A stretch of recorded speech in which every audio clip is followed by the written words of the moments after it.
নমস্কার বন্ধুরা, KS cooking হাউসের তরফ থেকে আপনাদের জানাই স্বাগত।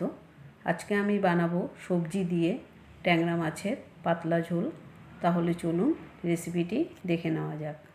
এখানে আমি একটি থালার মধ্যে নিয়ে নিয়েছি 6টি ট্যাংরা মাছ।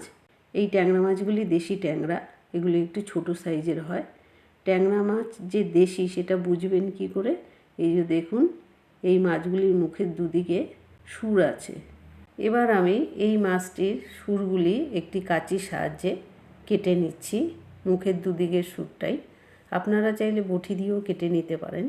এই যে দেখুন, আরেকটি মাছের সুর কেটে নিচ্ছি এইভাবে কাঁচি দিয়ে।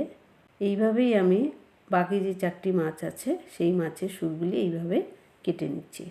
সবকটি মাছের সুর ছাড়িয়ে মাছগুলি আবার আমি ভালো করে ধুয়ে নিয়েছি।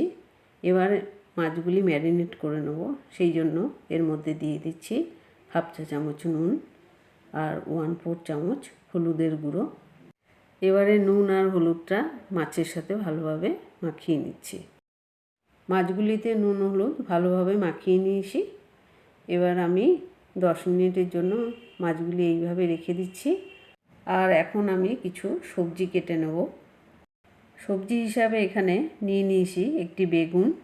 এখানে বেগুনটা পুরো আমি ব্যবহার করব না। নিয়ে নিয়েছি একটি বড় সাইজের আলু, আলুর খোসা ছাড়িয়ে ভালো করে ধুয়ে নিয়েছি। আর নিয়ে নিয়েছি 3টি সিম। এই সবজিগুলি আমি কেটে নেব। প্রথমে আমি সিমটা কেটে নিচ্ছি।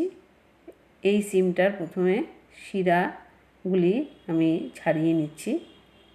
তারপরে দেখুন, এই সিমগুলিকে আমি 2 টুকরো করে কেটে নিচ্ছি। এই যে দেখুন, এইভাবে কেটে নিলাম। এইভাবেই আর 2টো সিম কেটে নিচ্ছি। সিম কাটা হয়ে গেছে। সিমগুলি আমি 6 টুকরো করে কেটে নিলাম, যেহেতু 6টা মাছ। এবারে আমি বেগুনটা কেটে নিচ্ছি। বেগুনটা এরকমই অর্ধেক করে কেটে নিয়ে তারপরে আবার অর্ধেক করে কেটে এরকম লম্বায় ছোট ছোট 6 টুকরো করে কেটে নিচ্ছি। এই যে দেখুন, বেগুনটা এইভাবে কেটে নিয়েছি। 6 টুকরো বেগুন কাটা হয়ে গেছে। এবার এই বেগুনের টুকরোগুলি প্লেটে তুলে নিচ্ছি। এবার আমি আলুটাও এরকম লম্বা লম্বা করে কেটে নিচ্ছি। প্রথমে আলুটা অর্ধেক করে কেটে নিলাম, তারপরে এই অর্ধেক আলুকে আবার লম্বায় 3 টুকরো করে কেটে নিচ্ছি। এই যে দেখুন, গোটা আলুটা আমি এরকম লম্বায় 6 টুকরো করে কেটে নিয়েছি। এবারে আলুর টুকরোগুলি প্লেটে তুলে নিচ্ছি। এবার এখানে আমি একটি মাঝারি সাইজের বাটি নিয়ে নিয়েছি। এই বাটির মধ্যে সমস্ত সবজিগুলি নিয়ে নিচ্ছি। এবার এর মধ্যে দিয়ে দিচ্ছি 1/2 চা চামচ নুন আর 1/4 চামচ হলুদের গুঁড়ো। এবার এই নুন আর হলুদটা সবজির সাথে টস করে আমি মাখিয়ে নিচ্ছি। এখানে আমি সবজির সাথে নুন হলুদটা এইভাবে মাখিয়ে নিলাম, তার কারণ হলো সবজিগুলি ভাজতে হবে, বারবার যাতে নুন হলুদ না ব্যবহার করতে হয় সেই কারণে। আর আগে থেকে এইভাবে মাখিয়ে নিলে এর মধ্যে নুন হলুদটাও ভালোভাবে ঢুকে যায়, সেই কারণে এইভাবে মাখিয়ে নিলাম। ভালোভাবে মাখানো হয়ে গেল। এবার আমি 5 মিনিটের জন্য এইভাবে রেখে দিচ্ছি। এবার আমি রান্নাটা শুরু করব।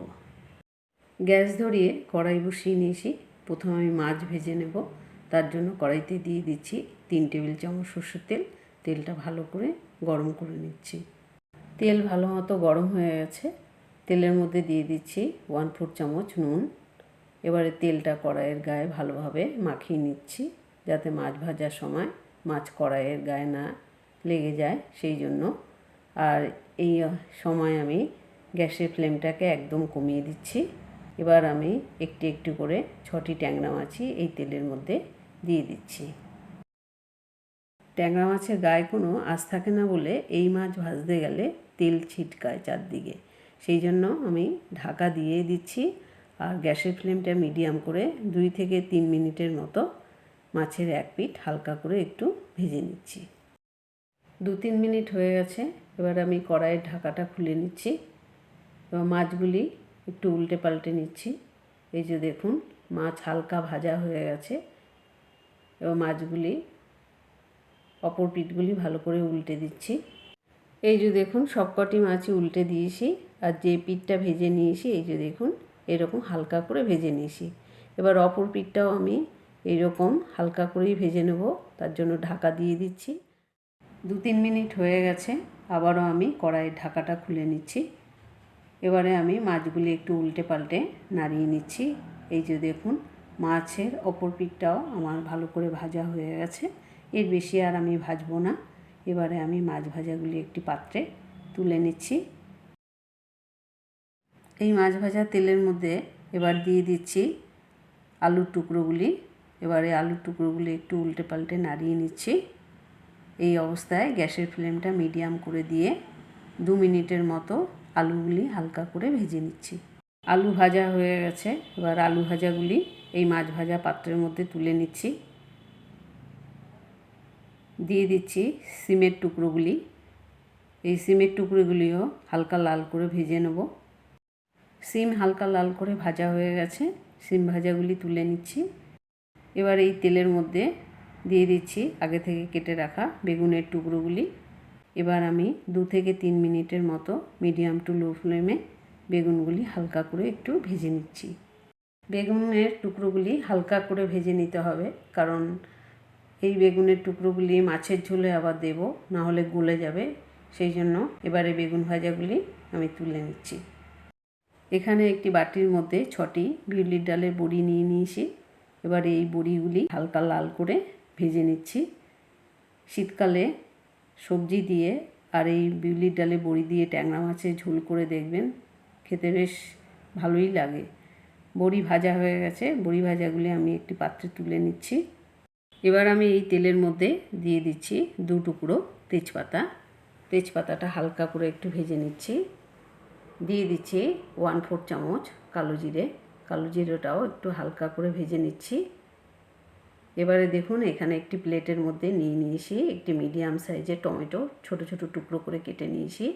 1 চা চামচ আদা বাটা, আর নিয়েছি 3-4টে কাঁচা লঙ্কা চিড়ে নিয়েছি। এবারে আমি এই সমস্ত জিনিসগুলি এর মধ্যে দিয়ে দিলাম, আর দিয়ে দিচ্ছি সামান্য জল। দিয়ে দিচ্ছি 1/2 চা চামচ জিরের গুঁড়ো, 1 চা চামচ ধনের গুঁড়ো, 1/4 চামচ হলুদ গুঁড়ো, 1/4 চামচ কাশ্মীরি লঙ্কার গুঁড়ো, 1/4 চামচ নুন। এবার সব কিছু উল্টে পাল্টে ভালোভাবে মিশিয়ে নিচ্ছি।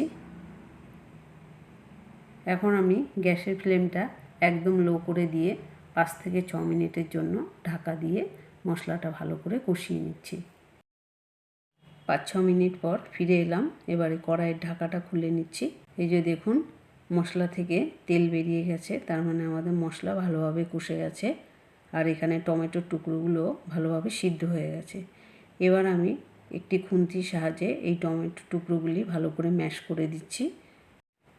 টমেটো ভালো করে ম্যাশ করা হয়ে গেছে। এবার আমি এর মধ্যে দিয়ে দিচ্ছি আগে থেকে ভেজে রাখা আলুর টুকরোগুলি। এই আলুর টুকরোগুলি 1 মিনিটের মতো মিডিয়াম টু লো ফ্লেমে মশলার সাথে একটু কষিয়ে নিচ্ছি। আলু ভালো করে কষানো হয়ে গেছে। এবার এর মধ্যে দিয়ে দিচ্ছি চায়ের কাপের 2 কাপ পরিমাণ জল। এই জলটা সবজি আর মশলার সাথে ভালোভাবে মিশিয়ে নিচ্ছি। এবার এই মাছের ঝোলের মধ্যে দিয়ে দিচ্ছি 1/2 চা চামচ নুন। নুনটা ঝোলের সাথে ভালোভাবে মিশিয়ে নিচ্ছি। দিয়ে দিচ্ছি আগে থেকে ভেজে রাখা ট্যাংরা মাছগুলি। দিয়ে দিচ্ছি সিমের টুকরোগুলি। এখন আমি গ্যাসের ফ্লেমটা ফুল বাড়িয়ে দিয়ে মাছের ঝোলটাকে ভালো করে ফুটিয়ে নিচ্ছি। মাছের ঝোল ফুটতে শুরু করে দিয়েছে। এবার আমি ঢাকা দিয়ে গ্যাসের ফ্লেমটা মিডিয়াম টু লো অবস্থায় রেখে 3 থেকে 4 মিনিটের জন্য মাছের ঝোলটা রান্না করে নিচ্ছি। 3-4 মিনিট হয়ে গেছে। এবার আমি কড়াইয়ের ঢাকা খুলে নিচ্ছি। এবারে মাছের ঝোলটাকে একটু নাড়িয়ে দিচ্ছি খুন্তি দিয়ে, আর দেখে নেব আলু সিদ্ধ হয়েছে কি না। এই যে দেখুন, আলু ভালো মতো সিদ্ধ হয়ে গেছে। এবার আমি এই ঝোলের মধ্যে দিয়ে দিচ্ছি আগে থেকে ভেজে রাখা বড়িগুলি। দিয়ে দিচ্ছি বেগুন ভাজাগুলি। এবারে একটু খুন্তি দিয়ে ভালো করে ঝোলের মধ্যে ডাবিয়ে দিচ্ছি। আবারও আমি ঢাকা দিয়ে 2 মিনিটের মতো মাছের ঝোলটা একটু ফুটিয়ে নিচ্ছি। তাহলেই আমাদের ট্যাংরা মাছের ঝোল একদম তৈরি হয়ে যাবে। 2 মিনিট হয়ে গেছে। আবারও আমি কড়াইয়ের ঢাকাটা খুলে নিচ্ছি। এই যে দেখুন, এখানে বড়ি কিন্তু সিদ্ধ হয়ে গেছে, আবার গোটা গোটাও আছে। এবার আমি এর মধ্যে দিয়ে দিচ্ছি কিছুটা ধনেপাতা কুচি। এইভাবে শীতকালীন সবজি, বিউলির ডালের বড়ি দিয়ে ট্যাংরা মাছের ঝোল রান্না করে দুপুরবেলা গরম ভাতের সাথে খেয়ে দেখবেন, খেতে বেশ ভালো লাগে। ট্যাংরা মাছের ঝোলটি আমি একটি প্লেটে সার্ভ করে নিয়েছি। এই রেসিপিটি আপনারা বাড়িতে একবার ট্রাই করে দেখুন। যদি ভালো লাগে তাহলে লাইক করবেন, শেয়ার করবেন, কমেন্টস করবেন আর আমার চ্যানেলটি অবশ্যই সাবস্ক্রাইব করে রাখবেন।